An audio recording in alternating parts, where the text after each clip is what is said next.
Welcome to another edition of Mark's Inspiration. Glad you could join me today. And thank you to my new subscribers and my current subscribers. Smash that like button and subscribe if you haven't yet. Today's topic is going to be letting go. That is a difficult thing for most people, including myself. Letting go of many things, not just a relationship, but maybe you had a dream or a goal and it isn't working out, and you don't want to change your direction, but you're being moved in a different direction. Now, you need to have goals, and I believe in persistence and perseverance, but many times you set out for a goal and you're guided somewhere else. And a lot of times this somewhere else is really what you want. You think you want that goal consciously, but when you allow yourself to be guided by the universe to this other direction, so to speak, when you get there, you find out that you realize that you really like that better than the other goal that you had you had achieved it. Sometimes we really don't know what we want. We think we know what we want. And in regards to relationships, I mean, when a loved one dies, you have to let go of them.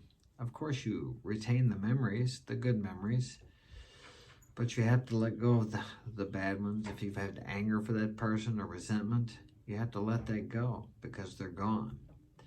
The anger and the resentment just eats up you. It doesn't hurt anyone else. And of course, it doesn't hurt them because they're dead. Or even if you have a problem with someone on the road. Many people have road rage.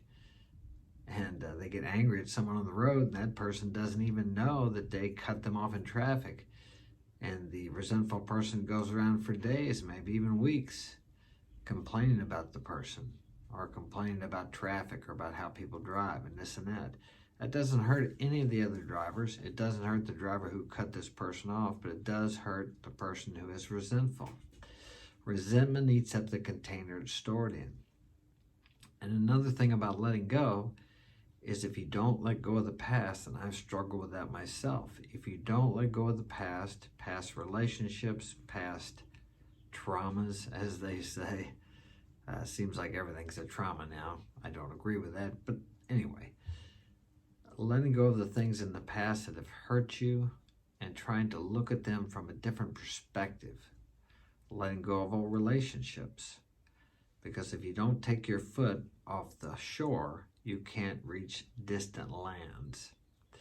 And if you don't take your foot out of your past relationships, which probably weren't working, otherwise you would still be in them, you can't form new relationships. And I need to hear this as much as you do, because I've had a tendency to hang on to past relationships myself in the past.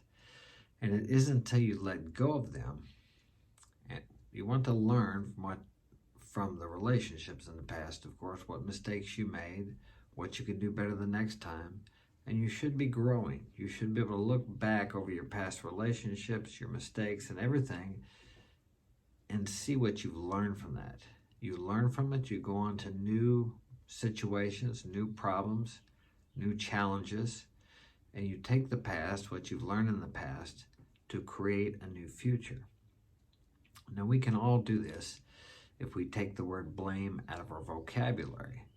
As long as we continue to blame, we will never be able to learn from our past, because if it's always someone else's fault, then why do you have to change anything? Nothing for you to learn because you didn't make a mistake.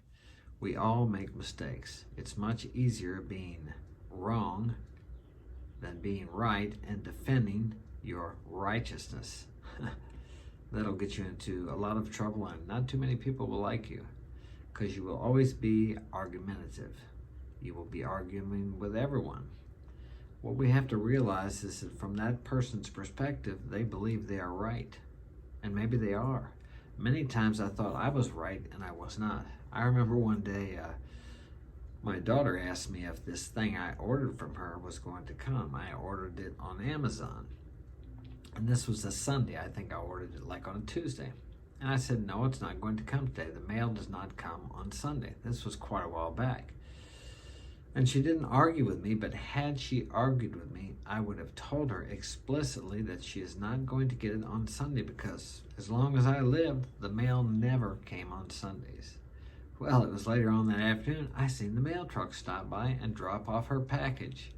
What a surprise to me. Well, little did I know that Amazon had started delivering on Sundays like about a month before, but I didn't know that, see. So what I believed to be right and was correct for some 59 years became wrong in a matter of weeks. So when you're positively sure that you are right, it's always possible you could be wrong. And you always need to keep that in mind when you think you're right, because you could be wrong. So better to be happy than to be right.